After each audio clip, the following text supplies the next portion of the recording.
It's the most wonderful time of the year. Yes, it is the most wonderful time of the year. That time of the year that my Discord has once again given me a sweet ass list of the albums of the year. And I'm going to read through them. We got 25 records from 2020.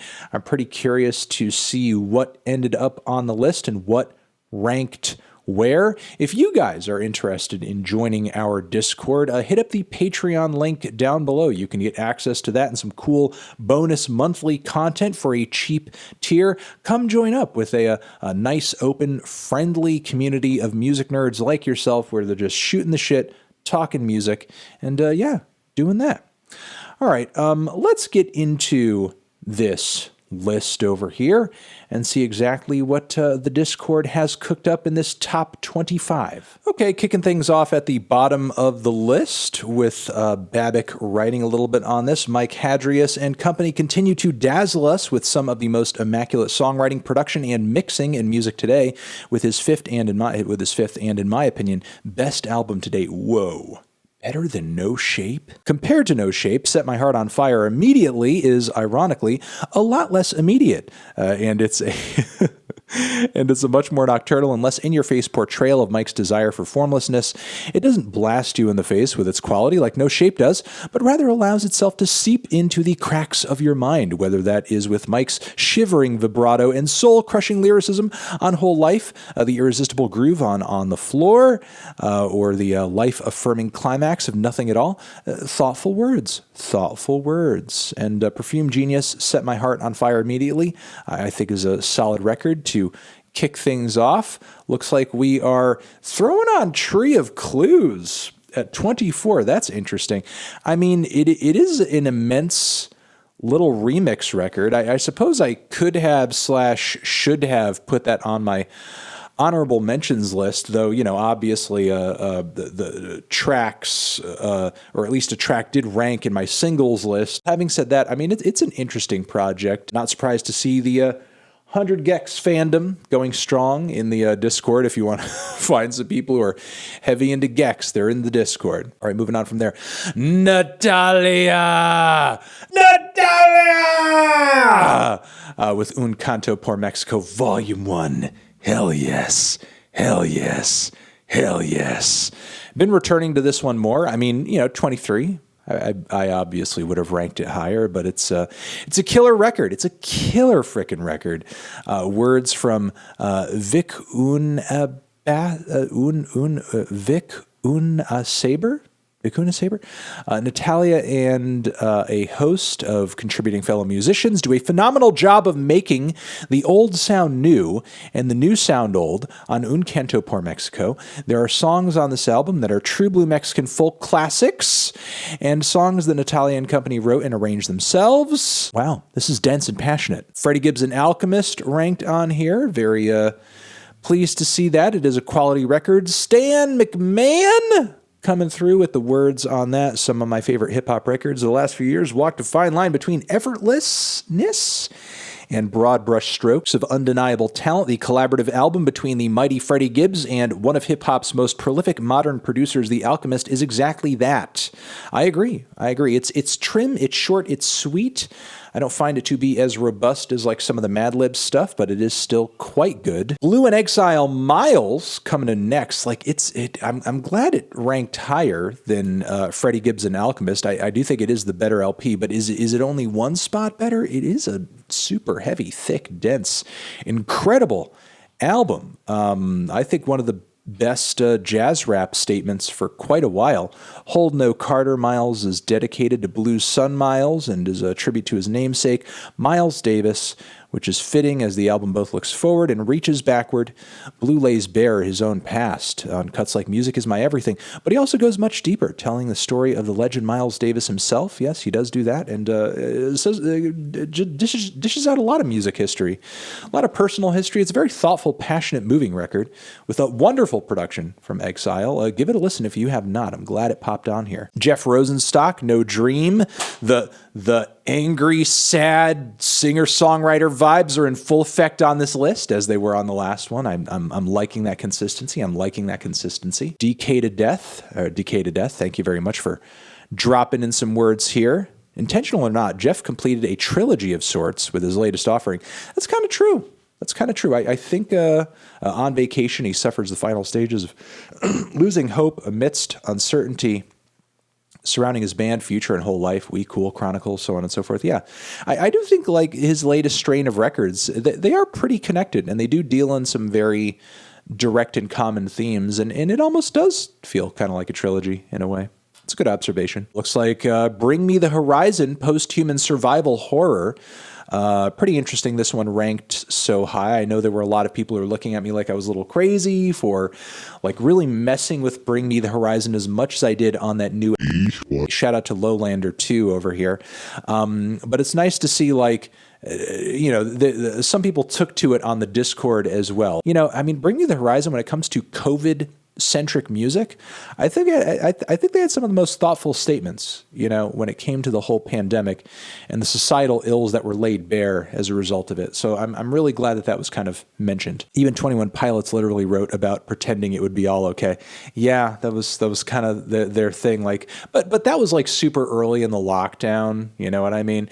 And I feel like that hopeful sensibility wasn't unique to them. I feel like a lot of the initial lockdown music, there was like sort of a fingers crossed feeling of like, this will all be over soon, I guess. Let's just kind of do this. Coming up at 18, it's Black Dresses, Peaceful as Hell. Yes, discovered Black Dresses through their debut, Waste Isolation, as did I, but I wasn't super crazy about it. And I just thought like, there's potential here. Let me just like chill and see if it grows into something down the road. Raw Energy, Noisy Aesthetics, awesome.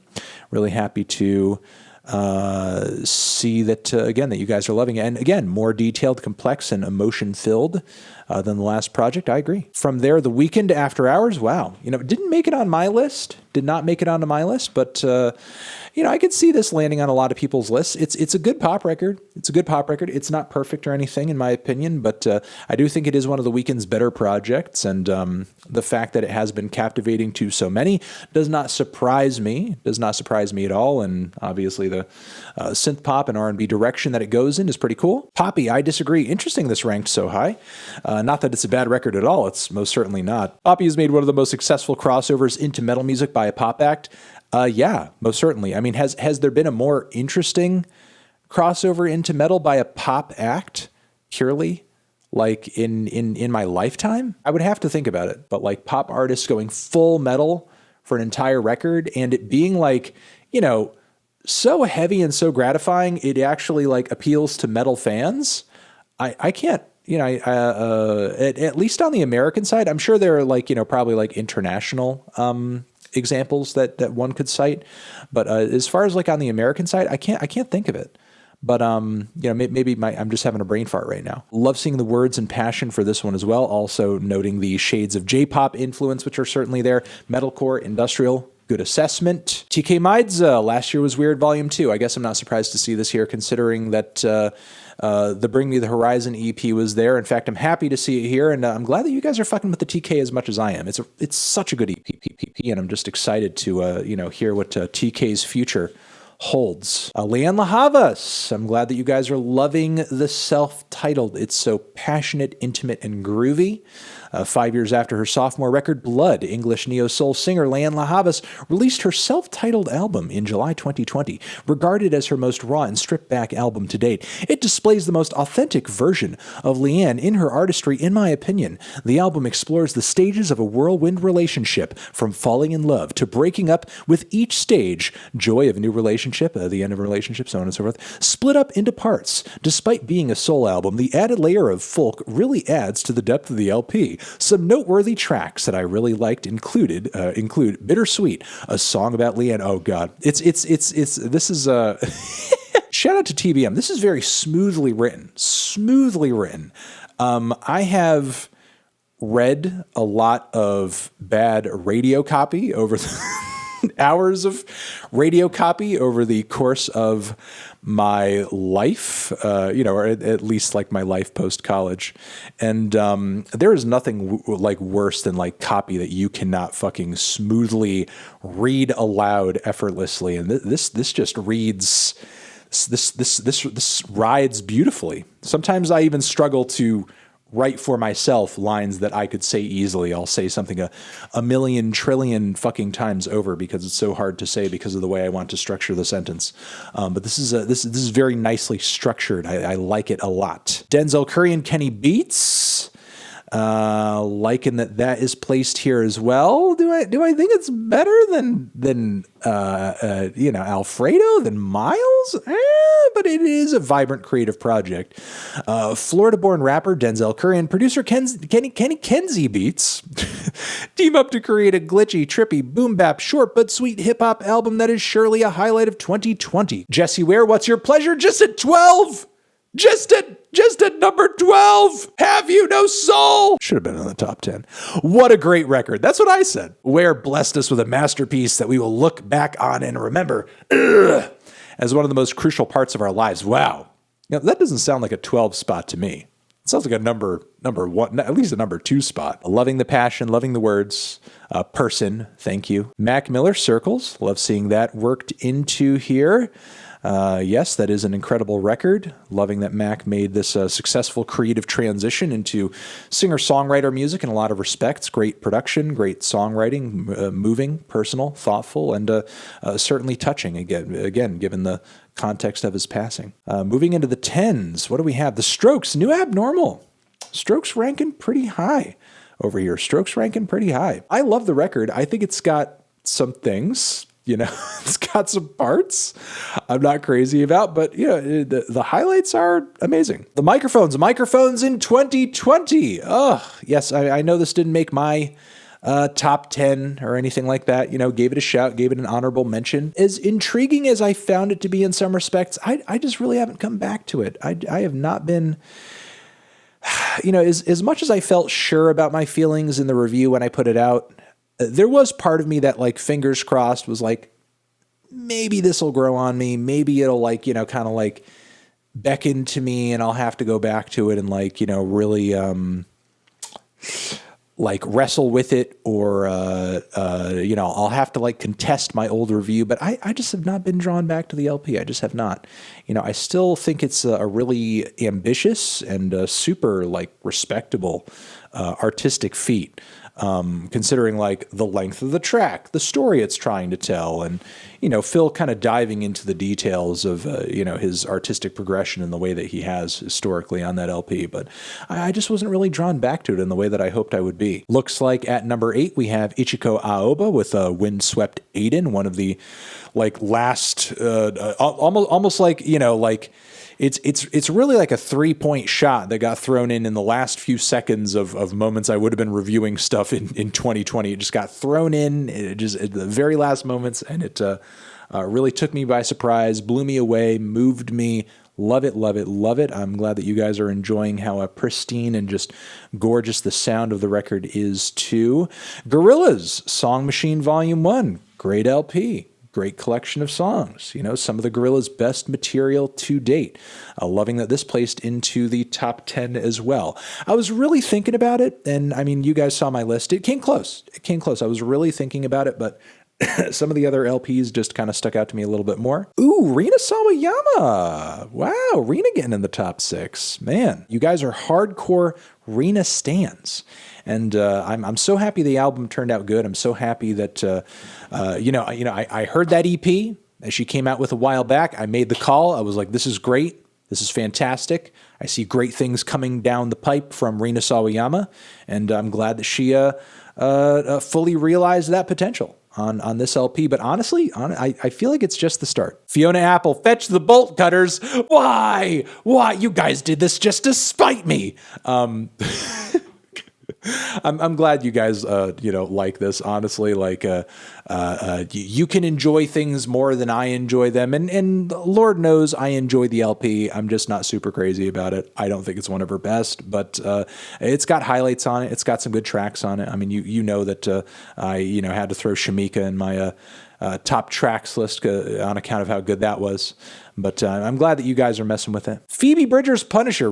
Man, guys, the sad singer-songwriters are just like pummeling this list. They're ranking high. They're ranking, and a lot of so far, a lot of girl power in the top 10. A lot of girl power in the top 10. That's cool. Even more with Charli XCX on How I'm Feeling Now. Awesome that you guys put that in there. It's full of bangers, pandemic pop bangers. Loving that. Run the Jewels, RTJ4. You know, you just gotta get into those futuristic hardcore hip hop bangers with LP and Killer Mike. There's something about that's just crack to y'all. Possibly their best record. And if that's not, it's RTJ2. But I think both are quite good. And number one, what's at number one? Clipping. Visions of Bodies Being Burned. Sad singer-songwriters and the nerd rap just ruining this list. I'm kidding. I'm breaking everyone's nuts. But cool. I was debating putting this as my number one as well. I was really on the verge of it. But then as I went track for track and was thinking about what I enjoyed more consistently across and what, I'm just more whipped up in as I'm listening to it, it just ended up being the Jessie Ware. But Visions of Bodies Being Burned is still an amazing record. And very happy to see it placed so high on this list. Some of these I haven't heard. I'll have to check out. I haven't heard this Jack record, Jack M. Senf. I have not heard this one, Spring Songs Volume 1. I got to check that one out. But thank you guys very much for pulling this together. And shout out specifically to Jen for continuing to do a great job modding the Discord and just, making all this happen and come together effectively and nicely. Just continue to kill it, y'all. And again, check out the Discord community yourself. Check out the Patreon link down below. And you guys are amazing. Anthony Fantano, music, list, forever.